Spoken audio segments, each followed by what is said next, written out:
100 ჭს გამოთქმა მაინც უჭირთ მიუხედავად იმისა, რომ ქართულთან შეხება ზოგს უკვე წლები აქვს. ბრიტანეთში არსებულ ქართულ სიმღერის გუნდებს მასტერკლას ფოლკლორისტი ანზორ ერქომაიშვილი უტარებს.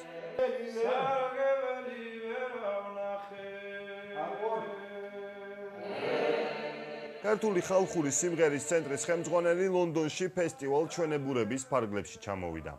ჩამოყალიბდნენ ანსამბლებად, სახელები აქვს თავიანთი კონცერტებში იღებენ მონაწილეობას, უფრო მეტიც შარშან დიდი აქცია მოაწყვეს, მშვიდობიანი აქცია იყო და როცა ტემზის სანაპიროზე გაიარენ, რამდენიმე ასეულმა კაცმა ერთად შეასრულა ქართული სიმღერა. ამას დიდი ბედნიერება მე არ ვიცი კიდე. ჩვენებურებში ამჯერად 5 ბრიტანული გუნდი მონაწილეობს. ქართულად მღერიან ლონდონშიც, კემბრიჯშიც, ლიდსშიც და ბრისტოლშიც. მასტერკლასს ქართულ ფოლკლორზე შეყვარებული თითქმის ყველა ინგლისელი ესწრება. ჯო ბარტონი ანსამბლ მასპინძელს ხელმძღვანელობს, რომელიც უკვე 10 წელი არსებობს და ყველაზე მრავალრიცხოვანი გუნდია.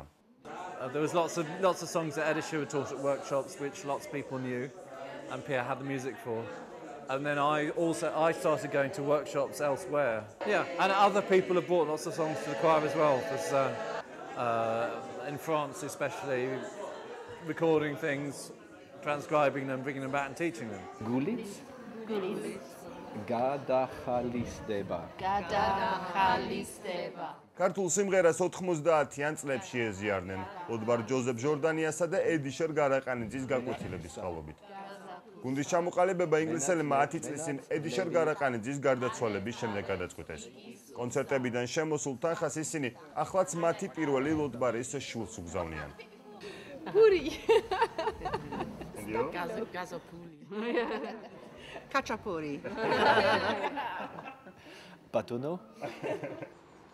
ლონდონში ჩვენებურების კონცერტი მცირე დარბაზში, თუმცა პრესტიჟულ უბან მარილებონში გაიმართა. ბრიტანეთში ქართული ფოლკლორის კონცერტები ხშირი მოვლენა არ არის, ბილეთებზე რიგი იდგა. Yes, years ago we used to come to see the Georgian dancers when they used to be with Russia, under Russia. Yes. And they used to come to, can I say that? Yeah. And we used to see them quite a lot. დარბაზის სახურავზე მოცეკვავეები კიბის ქვეშ კი ქალთა გუნდი ტაბუნი გადიან რეპეტიციას. ამ ანსამბლს სიმღერის ტექსტების გათავისების პრობლემა არ აქვს. ერთ-ერთ მომღერალს ქართული კარგად ესმის და მლაპარაკობს კიდევაც. ადამიანები, რომლებიც პირველად როგორ არის ისმენენ ქართული სიმღერა უყვართ მარტო, არ ვიცი. უყვარდებათ ქართული? ხო. უყვარდებათ ქართული სიმღერა. ინგლისური გუნდების რეპერტუარი მრავალმხრივია. ღერიან როგორც ხალხური, ისე საეკლესიო სიმღერებს. გუნდი მასპინძლის პროგრამაში საესტრადო სიმღერაც კი შედის.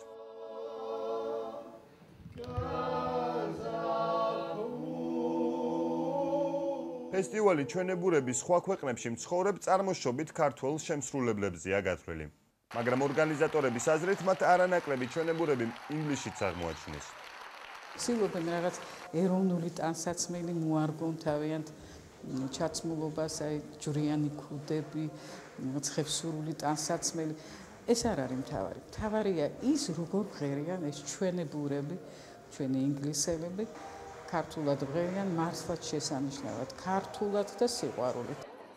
ჩვენებურების ერთ-ერთი დამაარსებელი საქართველოს პრეზიდენტის დედა გიული ალასანია. კონცერტის შემდეგ მან ორი ბრიტანული გუნდი თბილისში ოქტომბერში გასამართ ფესტივალზე მიიწვია. ეს ინგლისელები მღერიან ძალიან კარგად ამ ჩვენ სიმღერებს ასრულებენ დიდი სიყვარული, დიდი ინტერესით და მე გაოცებული ვარ. ძალიან მომეწონა. ბრიტანელებთან ერთად ფესტივალში თბილისიდან ჩასული მომღერლების გუნდი შავნაბადა და ბავშვთა ცეკვის ანსამბლის შეჯიბრიც მონაწილეობს.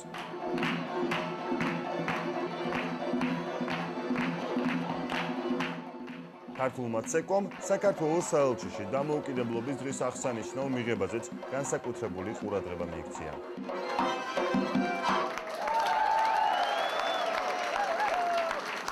ჩვენი მიღების სტუმრებზე წარუშლელი შტაბ-ბეჭდვა მოახდინეს, ბევრი მოვიდა ჩემთან და მითხრა რომ არავის აღარ დაავიწყდება ისეთი საოცარი საღამო იყო. სწორედ იმის გამო რომ ჩვენმა ბიჭებმა შეასრულეს არაჩვეულებრივი ქართული ხალხური სიმღერები და ცეკვები. დიასპორა ძალიან მნიშვნელოვანი ნაწილია საქართველოს, ძალიან მნიშვნელოვანი. არა მარტო ეკონომიკურად უდგას ხარჯი საქართველოს, უკვე დიდი პოლიტიკური ძალაც არის და რა უნდა საქართველოსთან ყურადღება და კიდევ ყურადღება და ეს ერთ-ერთი ესეთი ყურადღების გამოჩენაა. ფესტივალის პარკლებში ლონდონის გარდა კონცერტები კემბრიჯსა და ლიდსშიც გაიმართება.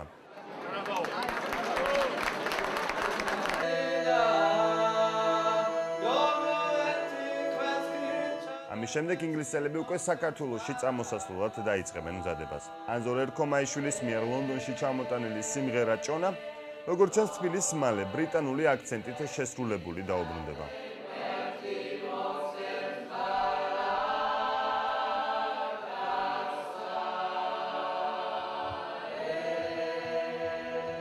Bravo!